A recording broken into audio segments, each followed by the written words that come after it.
Assalamualaikum warahmatullahi wabarakatuh. Ikhwatul iman rahimakumullah.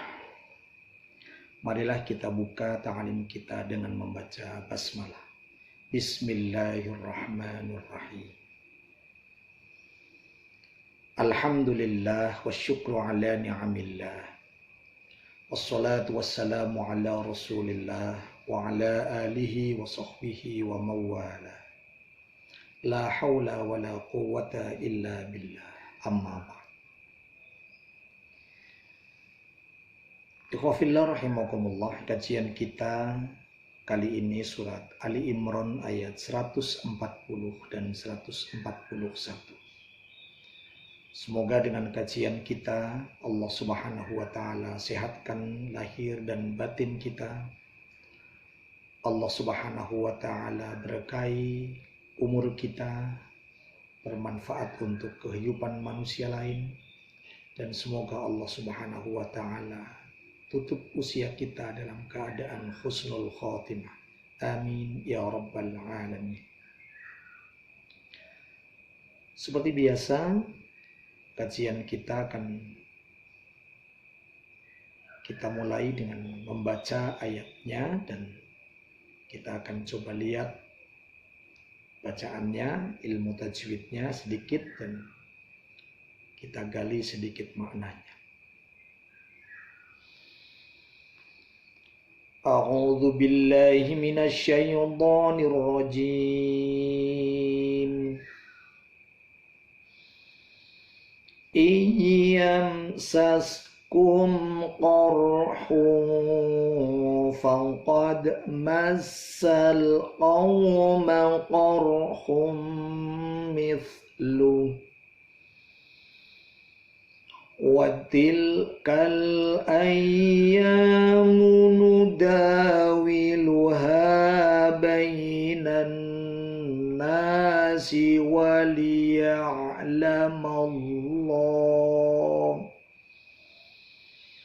وَلِيَعْلَمَ اللَّهُ الَّذِينَ آمَنُوا وَيَتَّخِذَ مِنكُمْ شُهَدَاءَ وَاللَّهُ لَا يُحِبُّ الظَّالِمِينَ وَلِيُمَحِّصَ اللَّهُ الَّذِينَ آمَنُوا وَلِيُمَحِّصَ اللَّهُ الَّذِينَ آمَنُوا وَيَمْحَقَ الْكَافِرِينَ. Iyamsaskum, ada nun mati ketemu iya, itu nunnya dihilangkan masuk ke iya. Iyam namanya idgham bi gunnah. Iyam, di situ ada mim mati ketemu sin. Mimnya tidak ditahan, tetapi mim matinya langsung dilepas karena ketemu sin. Bacaannya idhar syafawi. Iyam sas, jadi mimnya bukan iyam tapi iyam sas. Kum kor, mim laki mati ketemu dengan qaf juga idhar syafawi, mimnya langsung lepas. Dua bibir yang mengatup untuk melafalkan mim itu langsung lepas. Iyam sas kum qarhun, ada tanwin ketemu fa, dibaca ikhfa ma'al gunnah. Qarhun faqad, ada dal mati qalqalah dipantulkan. Faqad massal qawma, wawu mati tetapi sebelumnya harakat fathah, namanya mad lazim. Qawma, jangan kau tapi qawma. Qarhum mithlum, itu ada tanwin khun tetapi ketemu dengan mim, itu dibaca idgham, khunnya tidak jelas, tetapi langsung ke mim. Qarhum mithlum wantil kal ayyamu. Ayyamu, yanya ada tasdidnya. Ayyamu nuda da matobi sambungan yamu nuda wiluha ha dua ketuk juga matobi bainan nas bai ya mati setelah belumnya ada fathah namanya mad layin bainan nunnya ada tasdidnya di situ ada al syamsiyah nah bukan bainal tapi langsung bainan na matobi waliya pakai ain waliya'lamallahu waliya pakai ain waliya'lamallahu alladzi matobi amanu sama-sama dua ketuk a mad badal nu mad tabi'i amanu sama-sama dua ketuk wa yattakhidha minkum nun ketemu kaf dibaca ifa minkum syuhada idhar syafawi mim mati ketemu shin minkum syuhada ada tanda bendera di situ mad dan di setelahnya ada hamzah dan itu akhir waqaf jadi panjang boleh panjang sekali wallahu la dua ketuk yuhibbul zo-nya ada tasdidnya ada al syamsiyah yuhibbu langsung yuhibbul zolimin zo dua ketuk limin mad arid boleh lebih panjang. Waliyumah haknya ada tasdidnya waliyumah hisallah ada dalam jalalah waliyumah hisallahul ladzina ya mati sebelumnya harakat kasrah mad tabi'i amanu a dua ketuk mad badal nu mad tabi'i dua ketuk wayam haqal kafirin mim mati ketemu hak idhar syafawi wayam seperti biasa mad syafawi itu mim langsung lepas bibirnya wayam haqal kafirin ka dua ketuk ri itu ada ya dan nun nah, ditutup dengan waqaf dan mad di akhir waqaf itu mad arid boleh dibaca sangat panjang wayam haqal kafirin boleh. Ikhwatul iman rahimakumullah Allah subhanahu wa ta'ala memberitahukan kepada kita bahwa ketika terjadi perang Uhud orang Islam luka, orang kafir juga luka. Iyamsaskum qurhun faqad massal qauma qurhum mithluh.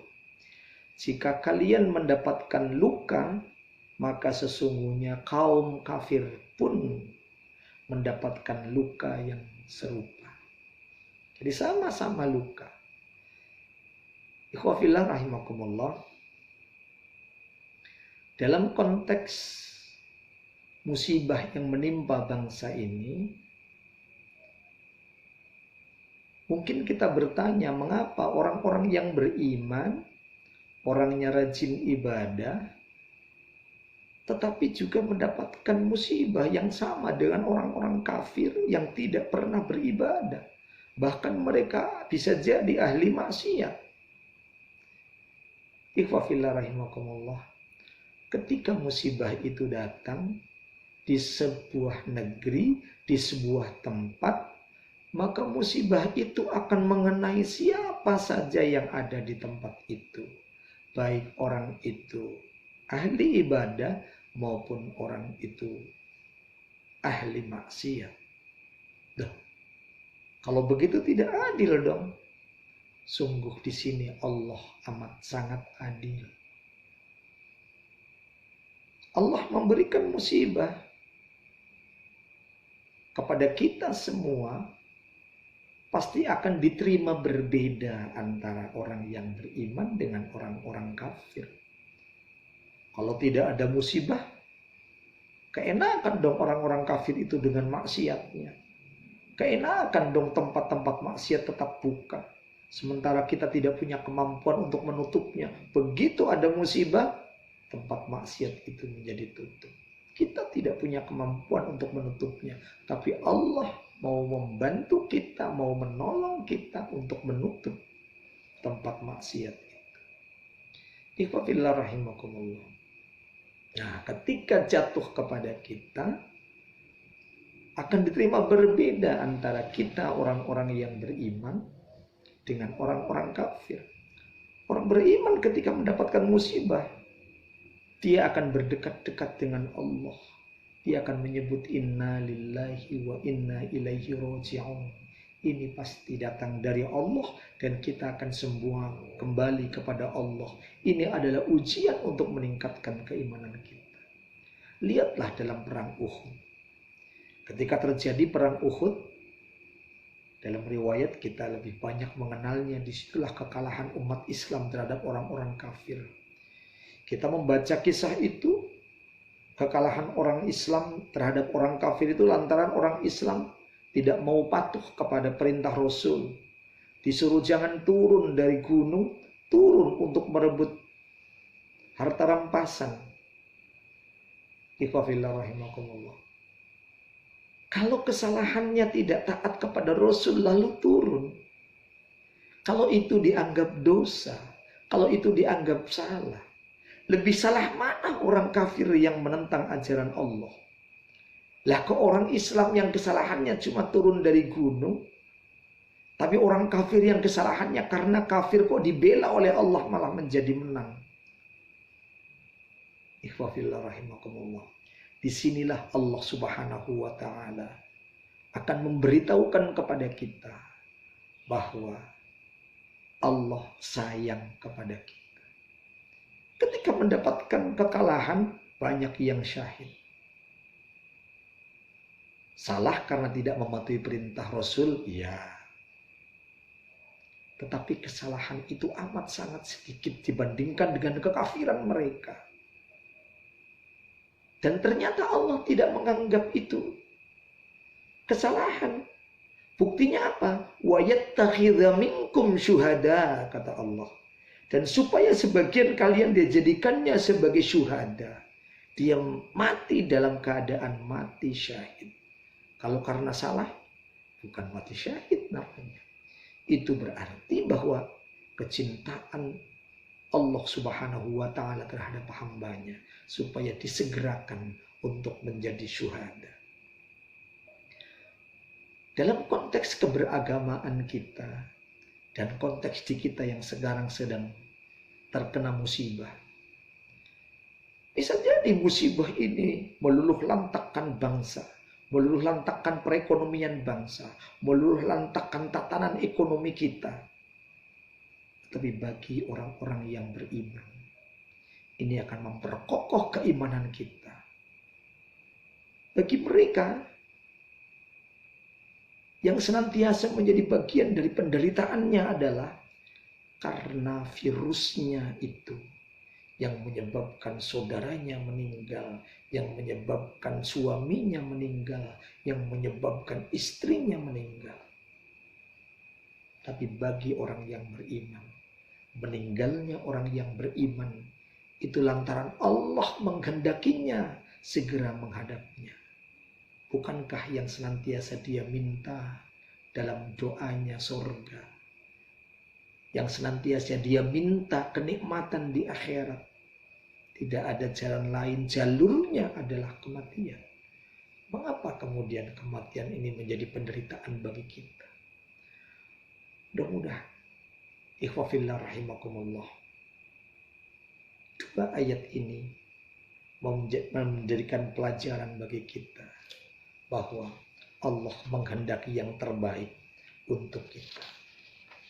Allah akan menghapuskan dosa-dosa kita dan Allah akan memusnahkan orang-orang kafir. Wal yumahhisallahu alladzina amanu. Allah membersihkan orang-orang yang beriman, dosa orang-orang yang beriman dihapus dengan datangnya musibah ini. Wa yamhaqul kafirin, dan Allah akan membinasakan orang-orang kafir. Semoga keberkahan untuk kita semua. Allah ampuni dosa kita, dan selepas musibah ini Allah jadikan kita bagaikan bayi yang baru dilahirkan dari rahim ibu. Kawaladathu ummuhu, dan kita akan lebih cenderung untuk berdekat-dekat dengan Allah, beribadah lebih maksimal, lebih khusyuk. Kita lebih taat atas segala perintah Allah dan Rasulnya. Billahi taufiq wal hidayah. Assalamualaikum warahmatullahi wabarakatuh.